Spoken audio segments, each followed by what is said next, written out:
Usually I just write my name. And if you know someone that you're going to be performing for and they don't know that you know their name, bam, put their name on it, and then you have a real miracle. But if you don't know their name, you put your name on it, you have this setup. And a double backer. And now the deck itself.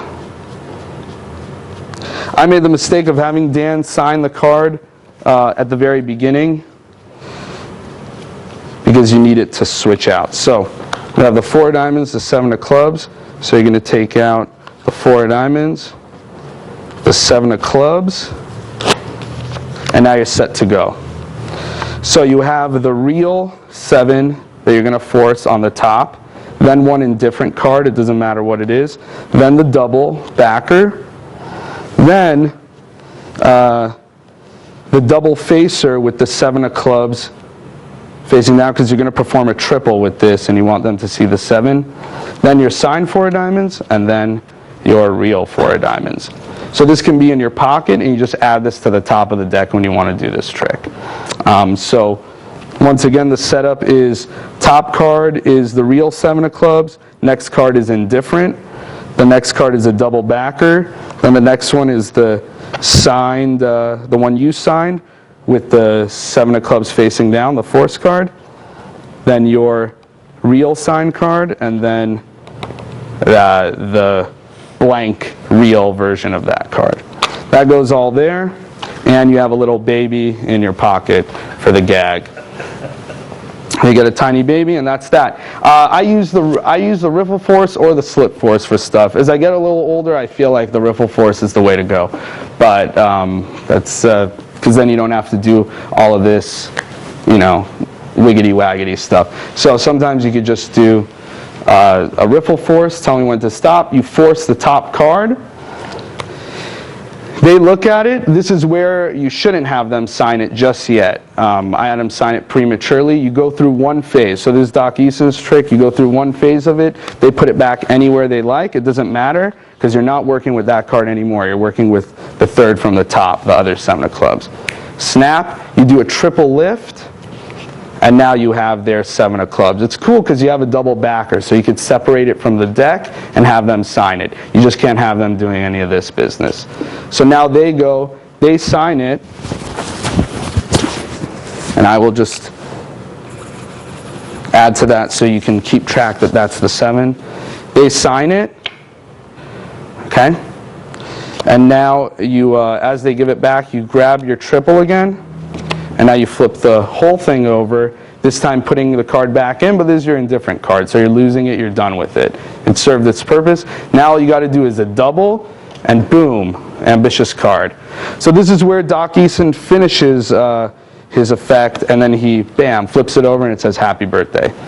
So at this point, oh, and I don't think he uses a double backer, so he has to do, there's one of these move jobs going on. I don't know what that's called, but basically you're here because of the double backer. You could do the clean flip and then just leave the card there. And then you say you're going to do it again. You deal off 3 cards, hold a break under there, and now you force that card, either a Hindu force, whatever. I just like to riffle. And show the card. So you riffle, show the card, 4 of diamonds.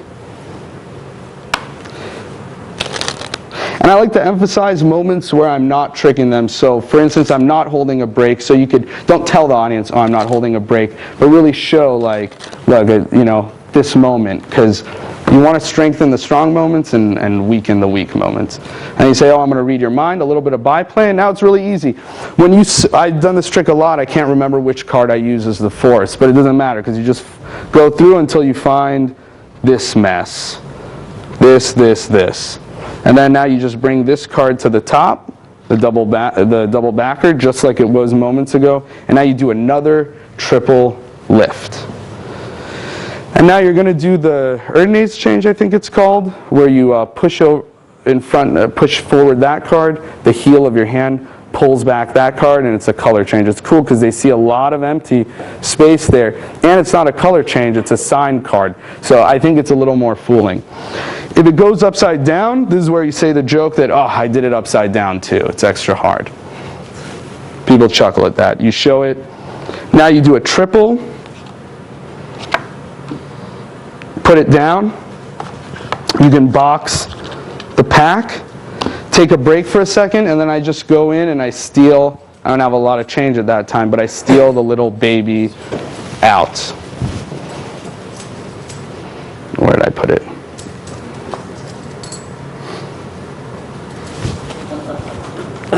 There it is. Whew. I lost my baby. And then this joke works well when there's enough people around, but some people don't get it, some people do. I don't really need to explain it, but it's basically this. You do this, you wait a long time. I didn't wait long enough, maybe. And then that happens.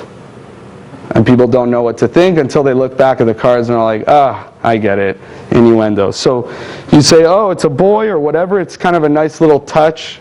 I like it, people like it. So buy some babies and do that. Or you could do that for any anniversary waltz trick. So I just holding it there, like, because essentially that's what's happening. They're, you know, come on. So you're here, you're here. Or you could have a mini card and have them, but that would be too much. I like having this very discrepant. It doesn't really make sense, but it gives the cards a little bit of a anthropomorphic feel, right? So now you're here. You could give the baby to someone. Uh-oh, oh no, I messed up. Two backs, that can only mean one thing, that I have two faces. And I used to do this a lot. I would take back this card and put it in my pocket and be done. But Max Maven, not only a good mentalist, but he mentioned to give all of this out. And that is really what I think sells the trick. Because when you take back the double backer like I used to, I'd be like, oh no, that's 15 cents. I need this for next show. But you have to give the whole package out. Because then it's like, whew. So you got to give the whole thing out. If I had two people help, like usually I do, I'll split it in half and hand it out like this. This means absolutely nothing, but just the fact that they have a card that looks like this, when they show people later, they don't even really need to explain what happened. This looks so nutty that, you know, people are like, whoa, that's weird, you know? So you hand it out like that, they get these pieces of trash, or we like to call them souvenirs, and everybody's happy. So that's my signature card effect. It doesn't really have a name, but signature anniversary waltz. Cool.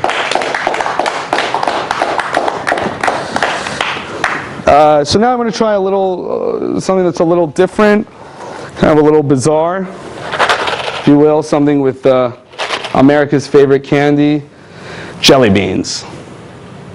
I don't know if they're America's favorite candy, but it says here 20 flavors. It's not bad, huh? No.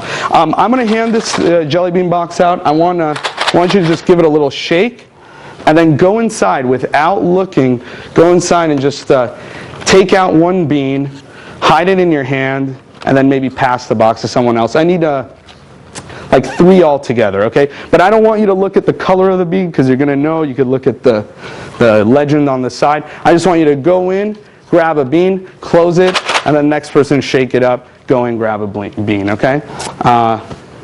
Hand it over to you. Don't let anybody see the bean you take. Just go in and give it a shake. There you go. Don't let the camera see the bean. It's okay. And then we'll do, yeah, one more is fine.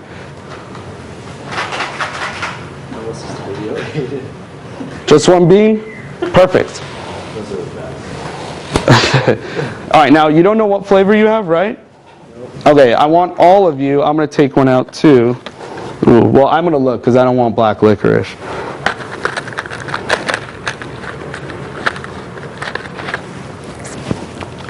So put the bean in your mouth, but don't swallow it. Don't chew it yet. Just put it in your mouth so you don't know which flavor it is.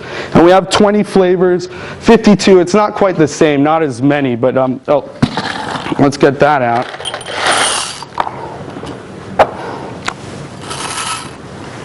Twenty flavors.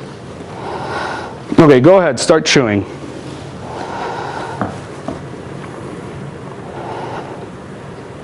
Okay, once you know the flavor you have, can you just stand up? I don't know what it's called. Oh, I got it. You got it? All right. I don't know what it's called. It's okay. Oh, I should have asked if we had Jelly Bean Crew here. People that know the flavors. You know what flavor you have? Don't tell me. Okay. All right, here we go. Let me think. I'm going to go with juicy pear, crushed pineapple, and cherry. That sounds right. Trust me, I got them. Yes. Cool. So there's a bizarre effect. You need to find the right people for it that are very. No, and I'm serious. No, I didn't say the caveat at the beginning. Some people are huge Jelly Belly fans and will know every flavor fairly well, especially of the only 20, because they make 50, but this is the 20 base flavors. So you need a box like this of these jelly beans, and in the performance, it's kind of a weird setup here, but this is definitely a trick where you'd want to do it for more than 15, 20, 30 people. It's essentially toss out deck with jelly beans. I've come up with different ways of doing it, but this is it's not the cleanest way I've come up, but I think it's the best way given all of the additives that you get out of it. So I have a gimmick here, and all it is a piece of a card box, and now you put your